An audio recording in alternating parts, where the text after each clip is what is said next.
साथियों नमस्कार। जैसा कि आप सभी जानते हैं, कोई भी ऐसा मुद्दा आता है जिस पर लगता है कि मुझे आप लोगों से एक संक्षिप्त बातचीत करनी चाहिए, एक संक्षिप्त बातचीत आप लोगों के सामने रखनी चाहिए, तब मैं आपके सामने लाइव आता हूँ। पिछले 2 दिनों से मैं लाइव नहीं आया था क्योंकि तमाम व्यस्तताओं के बाद आप लोगों को पता है कि छत्तीसगढ़ में हूँ और चुनाव चल रहा है यहाँ। तो आप लोगों ने पिछले दिनों, मैं आज जिस विषय पर बात करना चाह रहा हूँ उसके बारे में मैं थोड़ा सा बताना चाहता हूँ कि आप लोगों ने पिछले दिनों देखा होगा कि कतर में हमारे 8 9 सेना के जवानों को फांसी की सज़ा सुनाई गई है। इस पूरे मुद्दे को लेकर के, इस पूरे घटनाक्रम को लेकर के मैं आपसे एक बातचीत करना चाह रहा था।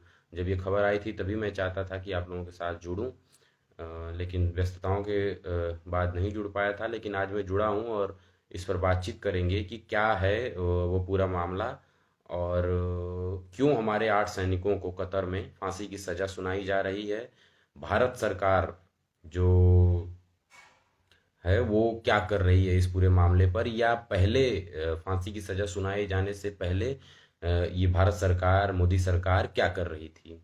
तो आप लोग जानते हैं कि कतर ने हमारे 8 9 सेना के जवानों को, कतर की कोर्ट ने फैसला सुनाया है कि हम इनको फांसी की सजा सुना दे रहे हैं। और उनका आरोप है कि ये हमारे यहाँ जासूसी करते थे और हमारे खुफिया जानकारियों को बेचते थे। इस तरह का आरोप कतर लगाया है और इस बिहाफ पे उनको फांसी की सजा दे रहा है। आप पूरे इस पूरे घटनाक्रम को देखेंगे तो इस पे सरकार का रुख क्या रहा है। जब ये 8 जवान कतर के कब्जे में आए थे तो भारत सरकार क्या कर रही थी। अ, मुझे लगता है कि 2 3 साल पहले ही ये पूरा मामला हुआ था और लगातार विपक्ष के लोग, देश के तमाम बुद्धिजीवी वर्ग, तमाम पत्रकार इस पर सवाल पूछ रहे थे।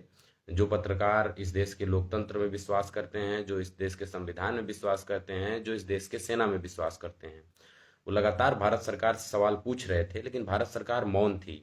भारत सरकार के कान तब खड़े हुए जब ये फैसला आया कि कतर ने कहा कि हम इनको खुफिया जानकारी इधर उधर करने के आरोप में फांसी की सजा दे रहे हैं। उसके बाद भी भारत सरकार का रुख क्या है, भारत सरकार क्या कर रही है, बीजेपी सरकार क्या कर रही है। उसने कहा है, सरकार का ये बयान आया है कि हम कतर से बातचीत कर रहे हैं और पूरे मामले को फिर से दावा करेंगे। तो आप सोचिए कि क्या इस फैसले के पहले, जब कोर्ट में ये फैसला चल रहा था, ये फैसला आने से पहले पूरा मामला जब चल रहा था, तो भारत सरकार कहाँ थी। क्या भारत सरकार मजबूती से इस केस को नहीं लड़ रही थी। क्या अपने ही देश के जवानों को बचाने के लिए भारत सरकार ने जरूरी कदम नहीं उठाए। आप देखेंगे कि बीजेपी की जो सरकार है, मोदी सरकार है जो इस देश में, वो लगातार ये दावा करती है कि हम सेना से बहुत प्रेम करते हैं, देश से बहुत प्रेम करते हैं, इस देश के सैन्य सिस्टम को मजबूत करने के लिए तमाम प्रयास करते हैं। क्या यही बीजेपी का प्रयास है, क्या बीजेपी का यही प्रेम है कि 8 जवान, जो हमारे जाबाज जवान हैं नौसेना के, उनको एक छोटा सा देश जिसकी भारत के सामने कोई हैसियत नहीं है, वो जो है फांसी की सजा दे रहा है और आप उस पे मौन हैं, कुछ कर नहीं पा रहे हैं। इसके पहले भी जब पूरा मामला चल रहा था तब आप मौन थे। कितनी कमजोरी से आपने, कितनी नाकामी से, कितनी मतलब जो भी शब्द इस्तेमाल किया जाए उससे आप पूरे केस को हैंडल कर रहे थे। क्या आपको इस पूरे मामले पर कोई स्टैंड लेने का, पूरे मामले पर देश के सामने बातचीत करने का समय नहीं मिला। आप देखते हैं कि ऐसे तमाम जब मामले आते हैं, बीजेपी कथित सैन्य प्रेमी है। जब भी सेना की बात आती है, चाहे वो पुलवामा हो, चाहे वो तमाम देश में हमले हुए हों, उस पर बीजेपी मौन रहती है। अभी आपने देखा कि 4 5 जवान जब जब शहीद हुए तो बीजेपी के कार्यालय में प्रधानमंत्री नरेंद्र मोदी जश्न मना रहे थे। यही काम वो पुलवामा के समय किए थे। पुलवामा में जब देश के जवान शहीद हुए थे तो एक वो फिल्म शूट पर चले गए थे, फिल्म शूट कर रहे थे।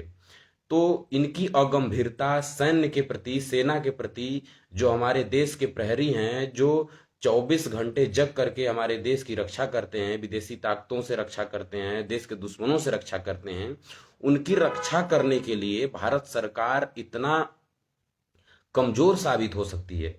आप तो तमाम आपने आप देखिए पूरे बीजेपी का जो बजट आता है, बीजेपी बजट के मामले में भी सैन्य को कितना कमजोर कर रही है। सेना में आपने देखा होगा पिछले दिनों सेना के बहुत सारे ऐसे वीडियो आए, बहुत सारे जवानों ने ऐसे वीडियो जारी किया कि हमको खाने तक को नहीं मिल रहा है। तो बीजेपी का ये असली सैन्य प्रेम है। दरअसल वो 8 जवानों को बीजेपी मरने के लिए कतर में छोड़ चुकी है। बीजेपी की तरफ से, भारत सरकार की तरफ से उनको बचाने का कोई पुख्ता प्रयास नहीं किया जा रहा है, बल्कि ऐसे उलूल जुलूल बातें की जा रही हैं कि हमारे देश के जवान हैं, उनको हम कुछ नहीं होने देंगे। अरे भाई, तुम कुछ होने नहीं दोगे, लेकिन दिख नहीं रहा है ना कि तुम कुछ कर रहे हो ऐसा जिससे उनको कुछ ना हो। कतर ने तो फैसला सुना दिया। कहाँ थे तुम इससे पहले जब ये पूरा मामला चल रहा था? क्यों नहीं इस केस को आपने मजबूती से लड़ा? क्यों आप कमजोर साबित हो गए? क्यों आप वहां पे फेल हो गए? और इनका आप देखिए कितना कितना निर्मम बात है, कितना शर्मनाक बात है कि आप जिस सेना की राजनीति करते हैं उस सेना को बचाने के लिए आप एक अदद उपाय तक नहीं कर पा रहे हैं। सेना को बचाने के लिए आप प्रयास तक नहीं कर पा रहे हैं। ये कितना शर्मनाक है। बीजेपी लगातार ये दावा करती है कि हमारे प्रधानमंत्री का सीना 56 इंच का है, हम धूल चटा देंगे दुश्मनों को। ये धूल चटा रहे हैं, इसी को धूल चटाना कहते हैं। पाकिस्तान में बैठ करके बिरयानी खाते हैं नवाज शरीफ के साथ। चीन ही हमारे देश के जवानों को मारता है और चीन के प्रधानमंत्री को बुला करके आप गुजरात में झूला झूलते हैं। तो बीजेपी का, प्रधानमंत्री नरेंद्र मोदी का सेना के प्रति यही असली चेहरा है। दरअसल सेना के जवानों के साथ जितनी राजनीति बीजेपी और नरेंद्र मोदी ने किया है, इस देश में कभी भी किसी सरकार ने इतनी घटिया राजनीति सेना के नाम पर नहीं की है। आप इस बात को समझिए कि ये 56 इंच का सीना लेकर के आ जाते हैं कि हम 18 घंटे काम करके इस देश को बचा रहे हैं। अरे क्या देश को बचा रहे हो तुम? 8 सेना के जवानों को नहीं बचा पा रहे हो तुम देश को बचाने का दावा करते हो। इस देश को सुरक्षित रखने में उन सैन्य अधिकारियों का, इस देश को मजबूत करने में, इस देश को तरक्की के पायदान पर ले जाने में उन सैन्य अधिकारियों का कितना योगदान रहा है, क्या तुम उस योगदान को भूल गए हो? उनके उस योगदान का कोई महत्व नहीं है। आप समझिए कि उस 8 सेना के जवानों का परिवार आज किस हाल में होगा। ये तो उनके साथ भी न्याय नहीं करते हैं।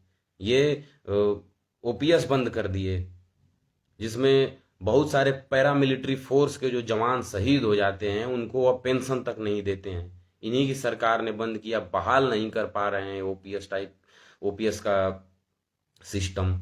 आप सेना की सुरक्षा, देश की सुरक्षा, देश के नागरिकों की सुरक्षा, संविधान की सुरक्षा, इस देश लोकतंत्र की सुरक्षा क्या खाक कर पाएंगे जब 8 सैनिकों की सुरक्षा आप नहीं कर पा रहे हैं? वो भी तो इसी देश के नागरिक हैं, इसी देश को बनाने में अपना सर्वस्व न्यौछावर किए हैं, इसी देश को बनाने में, इसी देश को बचाने में अपनी जी जान लगाए हैं। उनको बचाने में आप इतनी अगंभीरता बरत रहे हैं। यही आपका सैन्य प्रेम है, यही आपका देश प्रेम है, यही आपका सेना के प्रति जो आप 56 इंच दिखाते हैं वो है। इसको मैं साफ इस चीज को कहता हूं कि बीजेपी सेना के नाम पर जितना घटिया राजनीति करती है, मैंने आपको पहले भी बोला है कि बीजेपी इस देश के सेना के नाम पर जितना घटिया राजनीति करती है, इस देश के इतिहास में जितनी भी सरकारें आई और गईं उसने कभी नहीं किया। सेना का सम्मान इस देश की सरकारों ने जितना किया है उतना बीजेपी उनकी एक रत्ती भी नहीं कर पा रही है। तो ये है बीजेपी का चाल, चरित्र और चेहरा। इसको चुनाव में देखिए, ये लोग सेना के नाम पर वोट भी मांगते हैं। नरेंद्र मोदी जब पुलवामा की इतनी बड़ी घटना हुई तो उन्होंने इस देश में एक रैली को संबोधित करते हुए कहा कि क्या आपका एक वोट उन पुलवामा के शहीदों के नाम पे नहीं जा सकता है? क्या आपने पुलवामा की जांच आप कितनी करवा पाए? पुलवामा में जो जवान मारे गए उनके परिवारों को कितनी आप सुरक्षा दे पाए? उनके परिवारों को कितना संपन्न बना पाए? उन परिवारों को जो आपने वादा किया था उसको कितना पूरा कर पाए? बहुत सारी खबरें आती हैं कि उन जवानों के से जो वादे किए गए थे उन जवानों तक के मूर्तियां तक नहीं बनवा पाए आप, और बात करते हैं सेना के जवानों को सम्मान करने की।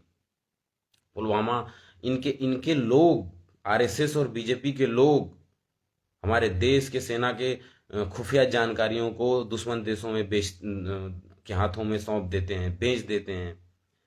इसी बीजेपी और आरएसएस के लोग, आपने देखा होगा पिछले दिनों जो डीआरडीओ का एक अधिकारी था, उसने कैसे हमारे देश के खुफिया जानकारियों को पाकिस्तान के हाथ में बेचा था। वो आरएसएस का आदमी था। ये इनका असली सेना प्रेम और देश प्रेम है। सेना के नाम पर ढोंग करते हैं और बात करते हैं कि हम सेना को बचाने के लिए, देश को बचाने के लिए मोदी जी का 56 इंच का सीना काफी है। 56। आप तो रूस का युद्ध रुकवा दिए थे, रूस यूक्रेन का। एक फोन करके बोले कि रोक दो, तो रोक दिया था आपके कहने से। फोन करिए कतर को कि हमारे 8 जवानों को छोड़ दो। इतने मजबूत और 56 इंच के सीना की ताकत लेकर के घूमते हैं, तो बोलिए, हड़काइए कतर को कि हमारे जवानों को छोड़ो। तुम्हारी हैसियत नहीं है कि हमारे जवानों को इस तरह से फांसी दे दोगे तुम। ऐसी हैसियत नहीं है इनकी। ये ढोंग करते हैं सेना के नाम पे। ये देश के जवानों पे के नाम पे, देश के जवानों के शहादत के नाम पे राजनीति करते हैं। इनका इनका जो चेहरा है, इनका जो चरित्र है, इनकी जो मंशा है, सेना के को लेकर के, इस देश को लेकर के, इस देश की जनता, इस देश के नागरिक कभी उसमें सफल नहीं होने देंगे। और सवाल तो पूछेंगे भाई कि हमारे जवानों को तुमने मरने दिया, पुलवामा में इतने जवानों को शहीद करा दिया। ये सवाल तो करेंगे इस देश के नागरिक। कितना भागिएगा मोदी जी, कितना भागेगी आपकी बीजेपी।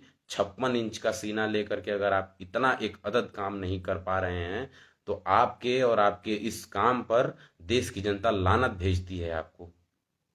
और सीधा सीधा वो पूछ रही है कि हमारे देश के 8 जवान को लेकर के क्यों नहीं आ पा रहे हो, हमारे देश के 8 जवान को क्यों नहीं बचा पा रहे हो। क्या तुम्हारी मजबूरी है कि हमारे देश के जवानों को ऐसे मरने के लिए छोड़ दिए हो। ये तमाम बातचीत है, ये तमाम मुद्दे हैं, ये तमाम जो चीजें चल रही हैं, इस पे आप भी सवाल करिए इनसे, क्योंकि आपने इनको वोट दिया है। आपका अधिकार है कि आप इनसे चढ़ करके सवाल पूछिए। ऐसे मत छोड़ दीजिए इनको कि तुम हमारे देश के जवानों को ऐसे मरने के लिए छोड़ दोगे और देश का नागरिक तुमसे क्वेश्चन नहीं करेगा। सेना को बर्बाद करने का काम इस बीजेपी की सरकार ने किया है।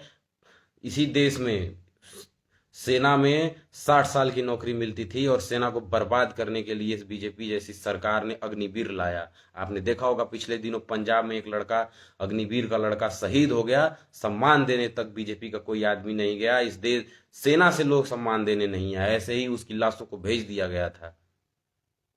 ये सम्मान है इनका। क्या वो देश का जवान जो अग्निवीर में गया था उसको सेना का दर्जा नहीं देंगे आप, शहीद का दर्जा नहीं देंगे आप? उसने भी तो देश की सेवा करने में अपना जान दे दिया, क्यों नहीं? तो आप इनकी मंशा को समझिए। इनकी मंशा तो आपको तभी समझ जानी चाहिए थी जब अग्निवीर जैसी योजना ये ला रहे थे, देश के सैन्य सिस्टम को बर्बाद कर रहे थे, देश के सैन्य सिस्टम को कमजोर कर रहे थे। कह रहे थे कि वो आएंगे तो हम उनको अपने यहाँ चौकीदार रख लेंगे। इनका एक नेता कैलाश विजयवर्गीय कहता है कि अग्निवीर के लोग रिटायर्ड होके आएंगे तो हम उनको अपने यहाँ चौकीदार रख लेंगे। तुम्हारी हैसियत है सेना के जवानों को चौकीदार रखने की? देश की जनता के वोटों से चुन करके आते हो और इस तरह की घटिया बयानबाजी करते हो, देश की जनता जवाब दे देगी आपको। तो आप सोचिए, इस पे बात करिए, इस पे क्वेश्चन करिए बीजेपी से कि हमारे देश के 8 जवान कब आ रहे हैं, कब उनको बचा करके ला रहे हो, या तुम ऐसे ही 56 इंच का सीना लेकर के गुब्बारे का और उनको मरने के लिए छोड़ दोगे। ये एक बातचीत थी, मुझे लगता था कि इस पर बात रखनी चाहिए। मैं आपके साथ लाइव आया, आप लोगों ने देखा।